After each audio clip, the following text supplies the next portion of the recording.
one technical thing I'll do before we start that, I have some copies of the syllabus here. I don't have enough for everybody because A, the copy machine isn't working in my department, and B, it would be ecologically incorrect to make 80 copies of this when most of you have known for years that you want to study nonviolence more than anything, and you're in it for the semester and you bought the reader, and the syllabus is in the reader. The reader, incidentally, will say on it, PAX 164B. A, B, very difficult to work that out. But it's actually PAX 164A. Okay? So if for some reason you really want to have a syllabus today, and maybe a day or so before you get around to getting a reader, take one of these. Okay? So I wanted to tell you two stories. The first one involves a region, not exactly a nation state, and there are regions that are not exactly nation states. This is not the 18th century anymore. And this little region is called Ladakh. And it's a Himalayan region. And geographically, it kind of borders Tibet and India. So parts of it are considered to be politically part of India, parts are considered to be politically part of Tibet. And it got a lot of attention recently, well, about 10 years ago, because there was a woman who went to Ladakh and discovered, because nobody uses the term nonviolence if they can help it, but in a way they had a very nonviolent culture with some very interesting attributes which were startling for a Westerner. Now, I should say that Ladakh was not a subsistence economy. They were a little bit above subsistence. They had very beautiful art, artifacts. It's a Buddhist country, so that's probably the reason that Helena Norbert Lodge went there to study them. So these people aren't starving, but they're living up in the higher slopes of the Himalayas, and it's not exactly like Cabo San Lucas there. And food is an important item. And she discovered that, for example, if one family has had a bag of rice stolen, this happened while she was there, and this is serious. This is a major part of this is a staple. And so she expected these people to make some moves to get their rice back. And they didn't. So she went to them and said, well, I guess you have no way of knowing who stole the rice. And she said, of course we know who stole the rice. It's a small village. We know everything that goes on. So she said, well, what are you going to do about it? And they said, what? Do something about it? We don't do things about stuff here.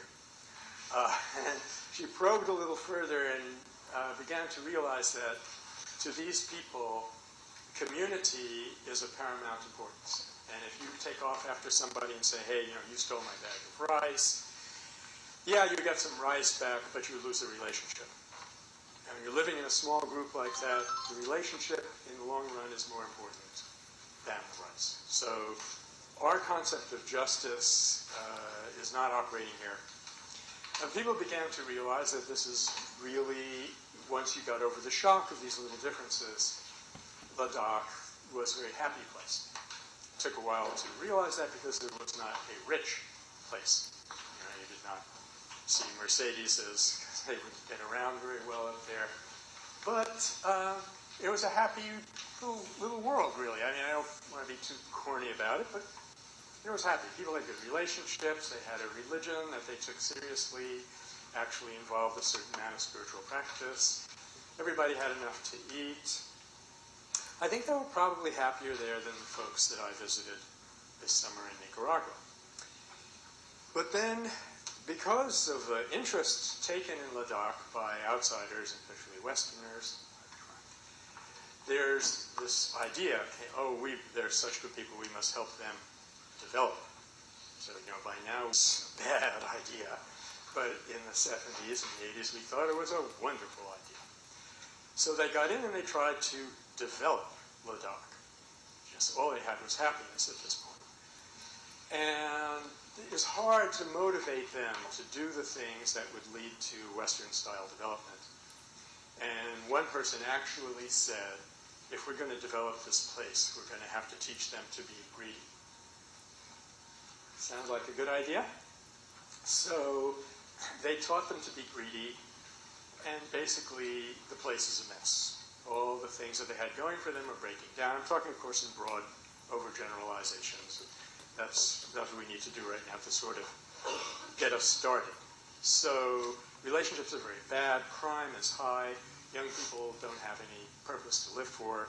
They don't have seminars, meaning of life. So they're kind of at a loss. And all of the parameters of failure of a modern society are now coming up very fast in Ladakh. Health stuff, poverty stuff, alienation of every kind.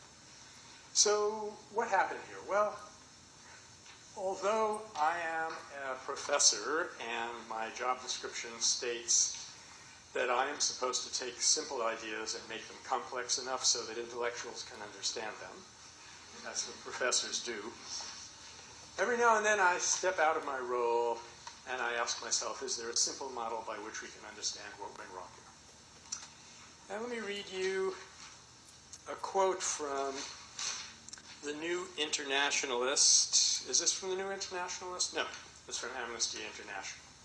The first example in false attribution. See what happens when I step out of my professorial role? There's a singer in Kingston, Jamaica. Her name is Queen Ifrika, and she's told AI Magazine, quote, if you're developing a positive energy, no matter where your house is, you can bring that to the community and to your surroundings. And from there we can see if we can bring about a different kind of change instead of taking up the gun. This is written in a very impoverished community, incidentally. So she gives us this idea of positive energy. And here's what I'm going to do by way of explaining what happened in Ladakh. And again, I apologize for the simplicity of this model. It's very insulting, an upper division course at Berkeley. But don't worry, it's going to complexify from here on out. But I would say you had basically a positive situation and introduced negative energy, and the thing tanked. Okay? It's that simple. I mean, life isn't that simple, but the model that we're using to understand it is that simple. Okay? So let's take now a contrasting story. This story takes place in Bihar. 4 or 5 years ago, there was an outbreak of communal rioting. That is, rioting between Muslims and Hindus. In this case, you read about it in the news. If you still read the news, one of my hopes for this course is that you'll stop doing that unhealthy habit. Anyway, if you read about it in the commercial mass media, you read that this was, neighbors who had seething with violence for a long time. They'd risen up against one another. It was terrible. But I heard a talk from a woman who works with a peace organization, nonviolence organization, in the north of India. She's from Gujarat, which is Gandhi's home state. Her name was Nirmala Deshpande. And she came from this area where they had rushed to see what they could do. And she told us two things. First of all, do not believe what you're reading in the papers. Secondly, she said, let me tell you what actually went on in those villages, which you will never hear in the mass media. First of all, this was not neighbors. These were mobs who were instigated to do this by the central government.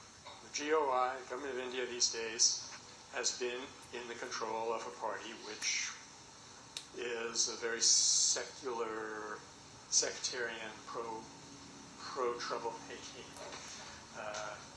I know it sounds like I'm describing another country, but this is true in India also. And they actually instigated these mobs and furnished them with these high-pressure gas canisters and stuff to do this mayhem. So these are basically, quote, Hindu, unquote, mobs. They come sweeping into these little villages, they're agricultural villages. And because they're agricultural villages, most of the men are out in the fields. when these ruffians arrive. And so it's just the women and some of the Muslim men, because Muslims tend to be artisans rather than farmers. And immediately, without any preparation, without discussing it ahead of time, they had no idea this was going to happen. Immediately, they took their Muslim neighbors into their home to hide them. Okay? Well, hide is a euphemism because most of these houses are a single room. So the Muslim man comes into the house, and the woman of the